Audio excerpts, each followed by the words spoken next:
Well, greetings and salutations, Series 24 test takers. This is Dean Tenney coming to you from my studio in fabulous Las Vegas. Had some 24 say they've encountered Schedule E. Schedule E is about self-underwritings. Who better than Goldman Sachs to take Goldman Sachs public? That's the one I use when teaching Schedule E. And I thought we'd just pull up Schedule E on the FINRA website on the shared screen and just point out the things I think I would be aware of as a Series 24 test taker. So let's do an overview of what this means. So Goldman Sachs common control Schedule E will kick in whenever there's a 10% or more ownership of either the issuer or the broker dealer. What I mean by that is if the broker dealer owns 10% or more of the voting shares of the company that we're selling the securities for, or vice versa, the issuer owns 10% or more of the broker dealer that we're taking public, Schedule E would kick in.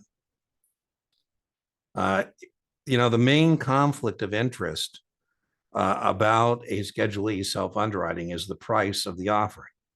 I mean, what do Goldman Sachs think Goldman Sachs is worth? And so what they're going to have to use is a qualified independent underwriter to help on the pricing. In my example, Goldman Sachs used Lazard. So Lazard is the qualified independent underwriter.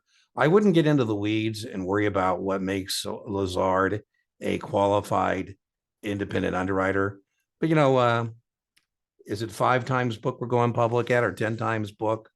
Lazard has been in the business and is qualified because it's been doing this for at least 5 years. Again, it's not the point of what makes you a qualified independent underwriter, just that one needs to be used. Now, there's not going to be a conflict for the follow-on.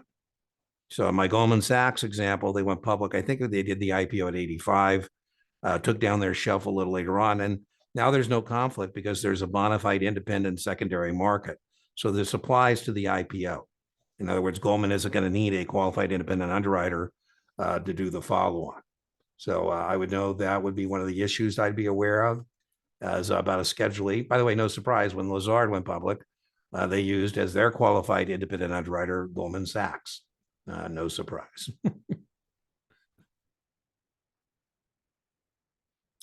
Just pointing out some highlights. I would know that the proceeds from the offering, the proceeds that Goldman is going to receive from doing its initial public offering, has to be placed in an escrow account.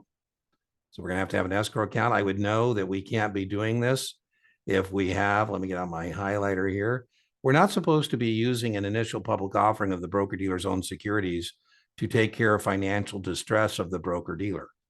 And so as you can see here, it says if we have aggregate indebtedness of more than 10 to 1, or our net capital, remember aggregate indebtedness is what we owe customers and others, I'm simplifying, but that's my job, or net capital below 120%, well then no, Schedule E self-underwriting for you, right? Again, in this example, Goldman Sachs is well capitalized. So we think if you're having financial distress, you're greater than 10 to 1 or within 120%, you probably shouldn't be doing a self-underwriting. Discretionary accounts, I would know that we can't use discretionary authority here. So if I'm a Goldman broker, my example, I call you and I say, hey, you ought to buy some Goldman Sachs stock. You go, Dean, I don't know why you're bothering me. You have discretionary authority. If you think I should buy it, just go ahead and do so. And I said, well, I can't use my discretionary authority in a Schedule E self-underwriting. So in a discretionary account, I'd be aware of that I have to have specific prior written approval from the customer. The last thing I'd be aware of on a Schedule E underwriting is that the IPO allocation rules do not apply. It's a wonderful thing that Goldman Sachs employees want to buy Goldman Sachs stock. Goldman Sachs employees, restricted persons of Goldman Sachs, aren't allowed to buy or have IPO allocations in initial public offerings. But this is an exception.